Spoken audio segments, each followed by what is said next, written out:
बनाए हैं और 3 सूत्र बहुत लाभदायक है, जो कि कलिकाल खंड में साहेब जी आकर के हम लोगों के लिए बहुत मेहनत करके ये 3 सूत्र लाए और ला करके हम लोग के बीच में छोड़े हैं, जिम्मेवारी दिए हैं कि जिस तरह से मैं ये 3 सूत्र करता हूं तुम लोग भी करो। तो उन्हीं का देन है, मां नीलम दीदी का देन है, जो कि हम लोग का ये 3 सूत्र मिला है और नियम जो बताए हैं मां नीलम दीदी का ही देन है कि तीनों सूत्रों का नियम सभी भैया दीदी जान रहे हैं कि इसका नियम क्या है। पहला सूत्र में दया मांगना है कि हे शिव, आप मेरे गुरु हैं, मैं आपका शिष्य हूं, आप मुझ पर दया कीजिए।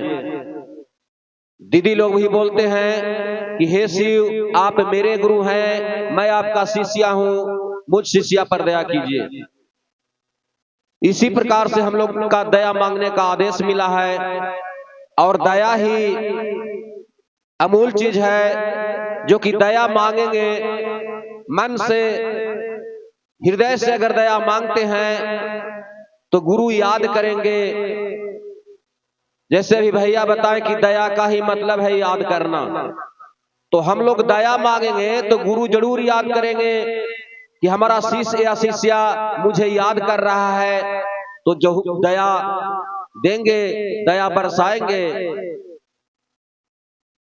और दूसरा सूत्र है नमः शिवाय से, दूसरा सूत्र है गुरु का चर्चा करना, अपने गुरु की चर्चा करना, किसी भाई बंधु का चर्चा नहीं करना है, जंगल पहाड़ का चर्चा नहीं करना है, अपने गुरु की चर्चा करना है, जो कि अपना गुरु है शिव महेश्वर, कालों के काल महाकाल, हर भाव से है, अनेक नाम से इनको विख्यात है, इनका नाम बहुत है। जब इनका नाम को था नहीं पाया, बड़े बड़े विद्वान नहीं था पाए तो हम लोग क्या है, लेकिन जितना जानकारी है उतने भाव से हम लोग उनको पुकारते हैं। और तीसरा सूत्र है नमः शिवाय से प्रणाम करना। जैसे इसमें भी 3 विधि बताया गया है, माला से कर सकते हैं,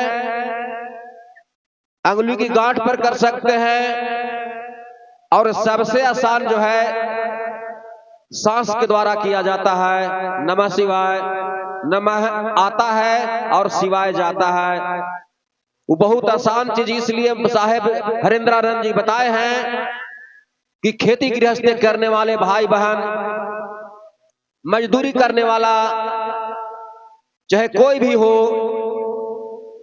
ये सांस के द्वारा नमः शिवाय कर सकते हैं, प्रणाम जाएगा गुरु के पास। माला जाप जो है इसके लिए टाइम निकालना होगा,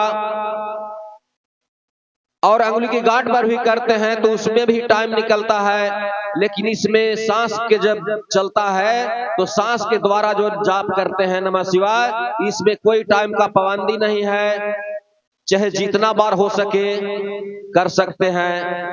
ये गिनती नहीं करना है कि हम इतना बार करेंगे, ये सांस का गति ऐसा चलता है, सांस तो दिन रात चल ही रहा है, तो वो केवल उतारना है कि मेरा सांस जो है क्या कहता है, उस सांस को उतारिए और अपने हृदय में बसाइए, तो गुरु का ही नाम आता है नमः शिवाय, नमः शिवाय। इसी प्रकार से घड़ी का सुई चलता है, उसी तरह से हम लोग का शरीर के अंदर जो धड़कन है वो भी नमः शिवाय बोलता है। हाथ पैर जो है उतारिएगा तो अगर चलते हैं तो पैर भी नमः शिवाय बोलता है, हाथ आगे पीछे होता है वो भी नमः शिवाय बोलता है। केवल दिल में उतारना है कि मेरा ये जो है शरीर के अंदर में क्या चीज है, महेश्वर शिव ने क्या दे करके भेजा है, केवल उतारने का चीज है। और ऐसे आज भी देखिए लोग धर्म से विलुप्त होकर के अधर्म की ओर जो जा रहे हैं, वो भाई बहन जो भी जाते हैं अभी से भी समझे, नहीं तो बहुत आगे चल के क्या होगा। अपने सनातन के तहत अपने धर्म की ओर से विलुप्त ना हो, सनातन में ही रहे, चाहे जो सत्संग हो उसमें रहे, लेकिन अलग नहीं हो। और ये जो है हम लोग शिव शिष्य रहते भर में भी ऐसा भी कहते हैं, का कहिवा भैया दीदी काम में से फुर्सते न हवा तो शिव चर्चा में आवे भर टाइम न हलवा। नहीं, अगर इच्छा है, जिज्ञासा है तो कितनों काम रहेगा तो टाइम निकल जाएगा। जैसे आज यहाँ चर्चा था तो हम 6 बजे से पहले चले गए काम करें और 10 बजे घरे आ गए, तो टाइम निकालना अपना हाथ में अख्तियार है। कैसे नहीं टाइम निकलेगा अपने गुरु की चर्चा करने के लिए। खूब काम में लगे हुए हैं, किसी को अगर तबीयत खराब हो जाएगा तो सारा काम छोड़ करके गाड़ी रिजर्व करके दिल्ली पंजाब या जहां भी ले जाना होगा चले जाते हैं। लेकिन गुरु की चर्चा में क्यों मुंह करते हैं कि काम है, काम से फुर्सत नहीं है, आघन है तो फूस है। पेट तो भरना है, ये है, काम करेंगे तो वह पेट भरेगा, लेकिन गुरु के लिए भी समय निकालना है, नहीं तो ये जिंदगी जो है एक दिन खाक मिल जाएगा। ये शरीर का कोई मोल नहीं है। पशु का तो चमड़ा के बेल्ट बनता है, कोट बनता है, जूता बनता है, उसको बहुत स्वागत से पोंछ करके मजा से पॉलिश मार करके पहनते हैं, लेकिन हमारा चमड़ा को कुछ नहीं होगा, जला दिया जाएगा और नहीं तो दफना दिया जाएगा। 2 ही चीज होता है।